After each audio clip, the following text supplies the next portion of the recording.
Hello' students, মই তোমালোকক Sourav sir. আশা কৰোঁ তোমালোকে চবেই ভালে আছা। আজি মোৰ ইউটিউব চেনেল ইউ4 একাডেমি বহুত বেছি ছাবস্ক্ৰাইবাৰ নিশ্চয় নাই বাৰু, 3600-700 আৰু চ' এইটোলৈ অলপ বেছি চৰ্চা চলি আছে। চৰ্চা মানে কি, মোৰ চিনাকি কেইজন আহিছিলোঁ আৰু চ' তেখেতসকলে ইউটিউব চেনেলটো অলপ চালে, তো আপুনি কৈ আছে যে এনেকৈ ভিডিঅ' বনালে বেছি বেটাৰ হ'ব, এনেকৈ বনাব লাগে, কেইটামান ভাল ছাজেশ্যনছ পালোঁ। যি হওক, চ' তাতে কেইটামান কমেণ্ট পালোঁ। কমেণ্ট যে ছাৰ প্ৰিপাৰেশ্যন লৈ যে প্ৰিপাৰেশ্যন ষ্ট্ৰেটেজি, এটা ফুল প্ৰুফ প্ৰিপাৰেশ্যন ষ্ট্ৰেটেজি লাগে, যি প্ৰিপাৰেশ্যন ষ্ট্ৰেটেজি দি আমি গভৰ্ণমেণ্ট জবৰ প্ৰিপাৰেশ্যন ষ্টাৰ্ট কৰিম। এজ এ বিগিনাৰ, মানে মোৰ প্ৰিভিয়াছ কোনো এক্সপিৰিয়েঞ্চ নাই, মই এতিয়া প্ৰিপাৰেশ্যন কৰিব বিচাৰোঁ। আপুনি মোক কওক যে কেনেকৈ কি বস্তুকেইটা মই মাথাত ৰাখি প্ৰিপাৰেশ্যনটো ষ্টাৰ্ট কৰাটো ভাল হ'ব। চ' মই বস্তুখিনি একেবাৰে চিম্পল, মই বহুত বেছি দীঘলীয়া ভিডিঅ' নবনাওঁ। এইটো 5 মিনিটৰ পৰা 10 মিনিটৰ ভিতৰত ভিডিঅ' শেষ হ'ব, বহুত বেছি নহয় বাৰু।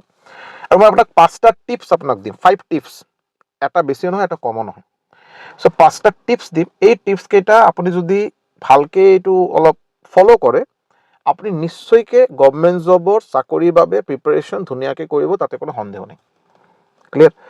ফাৰ্ষ্ট টিপছ হ'ল যে আপুনি কোন এক্সামৰ কাৰণে প্ৰিপাৰেশ্যন কৰিব আৰু কিয় কৰিব। মানে মই ছাপ'জ ক'লোঁ যে মই ৰেলৱে জবৰ প্ৰিপাৰেশ্যন কৰিম। চ' ফাৰ্ষ্ট অফ অল মই ৰেলৱে কাৰণে কিয় প্ৰিপাৰেশ্যন কৰিম, এইটোতো কাৰণ হ'ব নালাগে যে মোৰ ফ্ৰেণ্ডে প্ৰিপাৰেশ্যন কৰা ষ্টাৰ্ট কৰিছে। মোৰ বহুত বেষ্ট ফ্ৰেণ্ড এজন, তেখেতে বাৰু কৈছে যে ৰেলৱেৰ কাৰণে প্ৰিপাৰেশ্যন কৰিম, এইকাৰণে মই প্ৰিপাৰেশ্যন কৰিম। এইটো মিছা কথা, এইটো হ'ব নালাগে। এইটো কিয় আপুনি এনেকৈ প্ৰিপাৰেশ্যন কৰিব? বা আপোনাৰ এজন আলহীয়ে কৈছে বাৰু যে আপুনি ৰেলৰ প্ৰিপাৰেশ্যন কৰক, এইটোও বেয়া কথা। চ' প্ৰিপাৰেশ্যন কৰাৰ যিটো ৰিজন, এইটো আপোনাৰ পৰা আহিব লাগিব যে মই কিয় প্ৰিপাৰেশ্যন কৰিম। আপুনি SSCৰ কাৰণে প্ৰিপাৰেশ্যন কৰিব নে ADREৰ কাৰণে, ৰেলৱেৰ কাৰণে, APSC পুলিচৰ বাবে, এইটো আপুনি চিলেক্ট কৰিব, আপুনি এইটো ডিচাইড কৰিব। বিকজ তেন্তে এইটো বস্তুখিনি লগত থাকিব আপোনাৰ। মানে আজিৰ পৰা 2 মাহ 4 মাহ পিছত এই বস্তুখিনি চেঞ্জ নহয়, মানে হৈ নাযায় আৰু যে আপুনি যদি ৰেলৰ কাৰণে এই কাৰণত ৰেলৰ কাৰণে প্ৰিপাৰেশ্যন কৰিব, যেতিয়া আপুনি বস্তুখিনি আপোনাৰ ভিতৰত একদম আপুনি নিজে ডিচাইড কৰা এইটো ৰিজন হয়, এইটো আপুনি গম পায় যে এইটোৰ কাৰণে মই ৰেলৱে বহুত ভাল লাগে। আৰু চ' আপুনি এইটো আপুনি ৰেলৱে চাকৰি পাওক নাপাওক সেইটো বাৰু ছেকেণ্ডাৰী, আপুনি ৰেলৰ প্ৰিপাৰেশ্যন কৰাটো আপুনি বহুত ভালকৈ কৰিব পাৰিব আৰু এটা দীঘলীয়া সময়লৈকে কৰিব। আৰু কিন্তু যদি আপুনি বেলেগৰ কথা শুনি যদি প্ৰিপাৰেশ্যন ষ্টাৰ্ট কৰে, আপুনি 2 দিন পিছত ডিমটিভেটেড হোৱা ষ্টাৰ্ট হ'ব। এই বাদ দিয়া, এইটো নালাগে আৰু, এই চাকৰি ভাল নহয়, এই চাকৰি অলপ বহুত বেছি ডিফিকাল্ট, এই চাকৰি কৰি কি হ'ব, বহুতকেইটা এক্সকিউজ তেতিয়া ওলাব। বা যেতিয়া আপুনি ডিচাইড কৰিব, আপুনি নিজে অলপ ৰিচাৰ্চ কৰিব, ইউটিউবত হওক বা গুগলতে হওক, আজি যেনে AI জামানত আপুনি যি ইচ্ছা বস্তু ওলাই ল'ব পাৰে। চ' আপুনি যে ৰিচাৰ্চ কৰি নিজে যিটো ওলাব নহয় মই এইটো লাগে বাৰু, তেতিয়া আপোনাৰ এইটো থাকিব আৰু এইটো আপোনাৰ লগত থাকিব। 1 নম্বৰ। 2 নম্বৰ, আপুনি যেতিয়া যিকোনো এটা এক্সাম, এইটো ফাৰ্ষ্ট টিপছৰ 2টা পাৰ্ট। এটা পাৰ্ট হ'ল আপুনি নিজে চিলেক্ট কৰক যে আপুনি কি প্ৰিপেয়াৰ কৰিব, কোন এক্সামৰ কাৰণে প্ৰিপেয়াৰ কৰিব।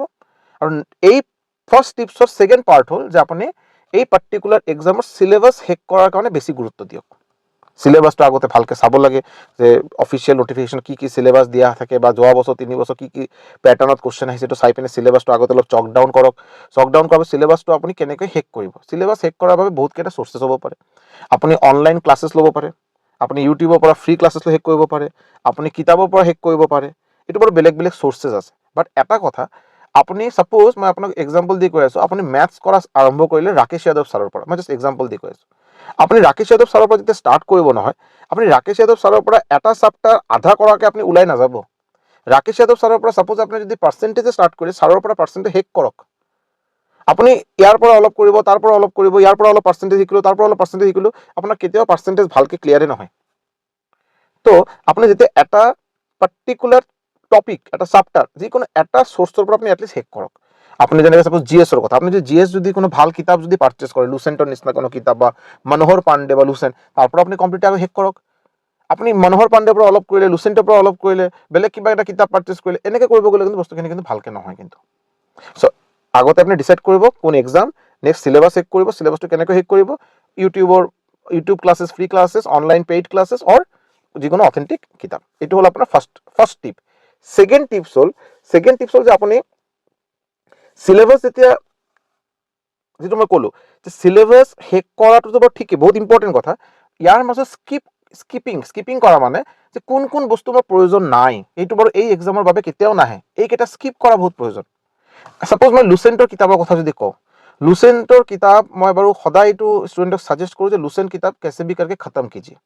কিন্তু লুচেণ্ট কিতাপ খতম কৰা মানে লুচেণ্ট কিতাপত A to Z গোটেইখিনি পঢ়া নহয়। তাতে এনেকৈ বহুত বস্তু আছে যিটো এক্সামত কেতিয়াও আহি পোৱা নাই, এইটো এক্সামত নাহে, কেতিয়াও নাহে। এইটো আপুনি গম পাব লাগিব। কেনেকৈ গম পাব? প্ৰিভিয়াছ ইয়েৰ কুৱেশ্যনৰ পৰা গম পাব। আপুনি ইউটিউবৰ ভিডিঅ'জ পৰা গম পাব যে এই বস্তুকেইটা আহি পোৱা নাই আৰু এইকেইটা আপুনি বাদ দিয়ক। তো স্কিপিং মানে কোন বস্তু আমাৰ নালাগে, আননেচেচাৰী বস্তুকেইটা যাতে আমি পঢ়ি আমাৰ আননেচেচাৰী যাতে হেডেক নবঢ়া আৰু আননেচেচাৰী টেনশ্যন যাতে বঢ়া নহয়, এইটো গুৰুত্ব দিয়া বহুত প্ৰয়োজন। এইটো হ'ল টিপ নম্বৰ 2। 3 নম্বৰ টিপ কি? 3 নম্বৰ টিপ আপোনাৰ হ'ব যে নিজৰ নোটছ নিজে বনাব, যিটো মই সদায় কৈ থাকোঁ। নিজৰ নোটছ নিজে বনাব। আপুনি বেলেগ চ'ৰ্চেছৰ পৰা যেতিয়া আপুনি বেলেগ চ'ৰ্চেছ মানে আপুনি এই চেপ্টাৰ ছাপ'জ পাৰ্চেণ্টেজ শিকিলে আপুনি ৰাকেশ যাদৱ ছাৰৰ পৰা, ৰেচিঅ' প্ৰপৰ্শ্যন শিকিলে আদিত্য ৰঞ্জন ছাৰৰ পৰা, হ'বই পাৰে আমাৰ ইউটিউবত বহুত ভাল কণ্টেণ্ট, ফ্ৰী কণ্টেণ্ট দিয়া আছে। চ' এটা টিচাৰৰ এই ছাবজেক্টটো চেপ্টাৰটো ভালকৈ কৰা আছে, বেলেগ টিচাৰৰ এই চেপ্টাৰটো ভালকৈ কৰা আছে। চ' আপুনি ধুনীয়াকৈ নিজৰ নোটছ বনাই লওক। তেখেতসকলৰ ভিডিঅ'ৰ ওপৰত ডিপেণ্ডেণ্ট নাথাকিব, তেখেতৰ দিয়া PDFৰ ওপৰত ডিপেণ্ডেণ্ট থাকিব গ'লে আপোনাৰ কিন্তু বেয়া হ'ব। আপুনি যেতিয়ালৈকে নিজৰ নোটছ নিজে নবনাব, বস্তুখিনি আপোনাৰ কমপ্লিটলি আপোনাৰ এক্সামৰ কাৰণে ৰেডি নহয়। GS যেতিয়া আপুনি প্ৰিপাৰেশ্যন কৰিব, আপুনি বেলেগ ছাবজেক্ট বেলেগ চ'ৰ্চেছৰ পৰা মানে কিতাপৰ পৰা কওক বা আপুনি ইউটিউবৰ ভিডিঅ'জৰ পৰা কওক, যেতিয়া ৰেডি কৰিব নহয়, এইটো আপুনি ট্ৰাই কৰিব যাতে নিজে নোটছ যাতে ধুনীয়াকৈ যাতে বনায়। নিজৰ নোটছ ধুনীয়াকৈ কালাৰফুল পেনেদি আপুনি এটা কিতাপত ধুনীয়াকৈ বনাব, নোট কপিত বনাব। তেতিয়া আপোনাৰ নোটছটো নিজৰ নোটটো আপোনাৰ মনত থাকিব। নহ'লে আদাৰৱাইজ কিন্তু PDF পৰা পঢ়িব গ'লে বা আপুনি নৰ্মেল এটা টেবলেট কিনি ল'ব বা মোবাইলৰ পৰা যদি পঢ়িব যায়, আপোনাৰ কিন্তু মনত নাথাকে এইটো। চ' নিজৰ নোটছ নিজে বনাবই লাগিব। টিপ নম্বৰ 3। 4 নম্বৰ টিপ হ'ল আপোনাৰ যে ৰিভিজন। আপুনি নোট বনোৱাটো যিমান ইম্পৰ্টেণ্ট, ৰিভিজনটো তাতছে বহুত বেছি ইম্পৰ্টেণ্ট। বাৰে বাৰে ৰিভিজন দিয়ক। আৰু ৰিভিজনটো এনেকৈ হ'ব নালাগে জাষ্ট খালি পঢ়াৰ নিচিনা, আৰু জাষ্ট এনেই পঢ়িছোঁ নহয়। ৰিভিজন মানে আপোনাৰ সদায়টো এক্টিভ ৰিকলিং। মানে মই যেতিয়া ফাৰ্ষ্ট টাইম এটা বস্তু পঢ়িলোঁ, এনেকৈ নহয় যে পুৰা ডাট্টা মাৰ আৰু পুৰা যি আছে মুখস্থ নহয়। আপুনি ভালকৈ এবাৰ পঢ়ক, মন দি পঢ়ক, যিমানখিনি মুখস্থ থাকিব, যিমানখিনি পাহৰি যাব কোনো অসুবিধা নাই। 2 দিন পিছত আকৌ এবাৰ ৰিভাইজ কৰক। ৰিভাইজ কৰাৰ সময়তে মনত কৰিব যে আপুনি আগত কি মনত আছে, এইটো অলপ ব্ৰেইনত অলপ প্ৰেছাৰ দিয়ক যে মই আগতে চাওঁ যে মোৰ কিমানখিনি মনত আছে। তাৰপিছত নতুন বস্তু এই বস্তুখিনি পাহৰি গৈছে, এবাৰ চাই ল'লোঁ আৰু আকৌ 2 দিন পিছত আকৌ এবাৰ পঢ়িব, আকৌ এবাৰ ট্ৰাই কৰিব যে মোৰ কিমানখিনি মনত আছে, আৰু বাকী কিবা যদি থাকে যদি আকৌ এবাৰ ৰিভাইজ কৰিব। যদি আপুনি সদায় যদি এইটো চেক কৰে যে আগৰ বস্তুখিনি কিমান মনত আছে, খালি এনেকৈ নহয় যে যেতিয়া খালি কপি ওলালোঁ এনেই খালি চাই আছোঁ, মোবাইল চাই আছোঁ, তেতিয়া ৰিভিজন নহয়। এইটো ৰিভিজন নহয়। ৰিভিজন মানে আপুনি আগৰ বস্তুখিনি কিমান মনত আছে এইটো চেক কৰা, তাৰপিছত নতুন বস্তুখিনি আগত চোৱা, আকৌ নতুনকৈ চোৱা। আৰু যদি সম্ভৱ হয় আগত ফাৰ্ষ্ট যিটো নোট বনাব, নোটটো অলপ ডেছক্ৰিপটিভ হ'ব। এইটো সদায় কয় ডেছক্ৰিপটিভ, মানে বহুত কণ্টেণ্ট তাতে সোমাই থাকিব। যেতিয়া আপুনি নতুনকৈ ৰিভাইজ কৰা ষ্টাৰ্ট কৰিব, তাতে অলপ শ্বৰ্টকৈ বনাব, পইণ্ট ৱাইজ বনাই ল'ব, যাতে ৰিভিজন কৰোঁতে যাতে অলপ সুবিধা হয় যাতে। হৈ গ'ল, এইটো আপোনাৰ 4 নম্বৰ গ'ল। 5 নম্বৰ আৰু লাষ্ট হ'ল আপোনাৰ মক টেষ্ট আৰু প্ৰিভিয়াছ ইয়াৰ কুৱেশ্যন। আপুনি মক টেষ্ট দিব আৰু প্ৰিভিয়াছ ইয়াৰ কুৱেশ্যন এটেম্প কৰিব। এতিয়া মক টেষ্ট দিয়াটো ষ্টুডেণ্টে কি ভাবে গম পায় নে? মক টেষ্ট দিয়া মানে নিজক এনালাইচিছ কৰা, মানে মই কিমান মাৰ্ক পাম আৰু আজিৰ দিনত মই কিমান ৰেডি। নিশ্চয়কৈ মক টেষ্ট দিয়াৰ এটা ইণ্টেনশ্যন সদায় এইটোৱে হয় যে আপুনি নিজক টেষ্ট কৰি চাব যে আপুনি আজিৰ দিনত যদি ছাপ'জ ADRE বাবে মক টেষ্ট দি আছে, তো আপুনি ADRE পৰীক্ষা যদি আজি আপুনি দিবলৈ যায়, আপুনি কিমান পাব সেইটো আপুনি মক টেষ্টৰ পৰা মোটামুটি আইডিয়া এটা পাব। বাট মক টেষ্টৰ অকল ইণ্টেনশ্যন সেইটো নহয় যে আপুনি নিজক এটা এইটো জাজ কৰা যে আপুনি কিমান পাব পাৰে, নহয়। মক টেষ্ট দিয়া হ'ল আপোনাৰ নিজৰ উইকনেছ কেইটা ওলাই লোৱা, যে মই কোনকেইটা টপিক এতিয়ালৈকে ভালকৈ হোৱা নাই, মই মক টেষ্টত এনচাৰ দিব পৰা নাই, বা কোনকেইটা টপিকৰ পৰা কুৱেশ্যন আহিব পাৰে যিটো মই আজিলৈকে চোৱাই নাই। এই এনালাইচিছটো ভেৰি ইম্পৰ্টেণ্ট। নিজৰ মাৰ্কৰ এনালাইচিছটো এইটোতকৈ বেছি ইম্পৰ্টেণ্ট নিজৰ উইকনেছটো এনালাইচিছ কৰা, যে মই কিমানখিনি বস্তু আজিলৈকে হোৱা নাই, কোনকেইটা টপিক আজিলৈকে হোৱা নাই, এইটো ভালকৈ নোট ডাউন কৰা, এইটো আকৌ ধুনীয়াকৈ পঢ়া, ধুনীয়াকৈ আকৌ ভালকৈ এইটো নিজৰ নোট কপিত সোমাই আকৌ বাৰে বাৰে ৰিভিজন দিয়া। এইটো হ'ল মক টেষ্টৰ গুৰুত্ব।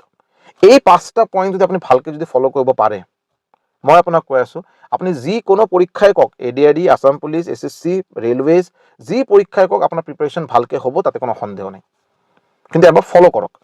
Last but not the least, এইটো কোনো ইম্পৰ্টেণ্ট মই টিপছ বুলি নকওঁ, টিপছটো অলৰেডি 5টা হৈ গ'ল। লাষ্ট মই ক'ম যিটো নোহোৱাকৈ টিপছকেইটা কামত নিদিব, আৰু এইটো হ'ল ডিচিপ্লিন আৰু কনচিষ্টেঞ্চি। এইটো আপুনি কনচিষ্টেণ্টলি কৰিব লাগিব, এমাহ 2 মাহ নহয়, 5 মাহ 6 মাহ 7 মাহ 8 মাহ, এবছৰ হ'ব পাৰে। যদি আপুনি কোন পৰীক্ষা কৰে, যদি আপুনি SSC CGLৰ বাবে প্ৰিপাৰেশ্যন কৰি আছে বাৰু, আপুনি এবছৰ টাইম দিবই লাগিব, RRB NTPC এবছৰ দিবই লাগিব বাৰু। তো কনচিষ্টেঞ্চি মেইনটেইন কৰাটো বহুত প্ৰয়োজন, আৰু ডিচিপ্লিনভাৱে। ডিচিপ্লিন মানে যে আজি বাৰু 2 ঘণ্টা পঢ়িলোঁ, কালি বাৰু আজি ৰাতিপুৱা 2 ঘণ্টা পঢ়িলোঁ, কালি ৰাতিপুৱা টাইমে নহ'ল, কালি আকৌ ৰাতি বহিলোঁ তেতিয়া আৰু টাইমটো বস্তুখিনি এনেকৈ যদি আপোনাৰ যদি অলপ খেলি মেলি হয় যদি, তেতিয়া কিন্তু বস্তুখিনি ঠিক নহ'ব।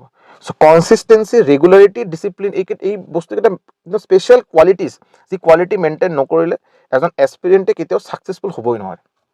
চ' এইকেইটা ফ'ল' কৰক, মই আপোনাক কৈ আছোঁ চাকৰি আপুনি নিশ্চয়কৈ পাব। Thank you so' much. Video' ভাল যদি লাগিছে নিশ্চয়কৈ এবাৰ লাইক কৰি দিব বাৰু। ছাবস্ক্ৰাইব কৰিব, আপোনালোকে ছাবস্ক্ৰাইব কিয় নকৰে মই গমেই নাপাওঁ, ইমান বেয়া পায় নেকি মই গম নাপাওঁ আৰু। চ' যদি ভিডিঅ'কেইটা ভাল পায় নিশ্চয়কৈ ছাবস্ক্ৰাইব কৰিব। ফিডবেক ছেকশ্যনত নিজৰ কমেণ্ট দি জনাব যে আপোনালোক ভিডিঅ'কেইটা কেনে পাই আছে, ভাল পাই আছে, কি বেয়া পাই আছে, কিবা যদি নতুন বস্তু মোৰ পৰা যদি বিচাৰে আপুনি কণ্টেণ্ট নিশ্চয়কৈ জনাব, মই একৰ্ডিংলি ভিডিঅ' বনাম। Thank you so' much.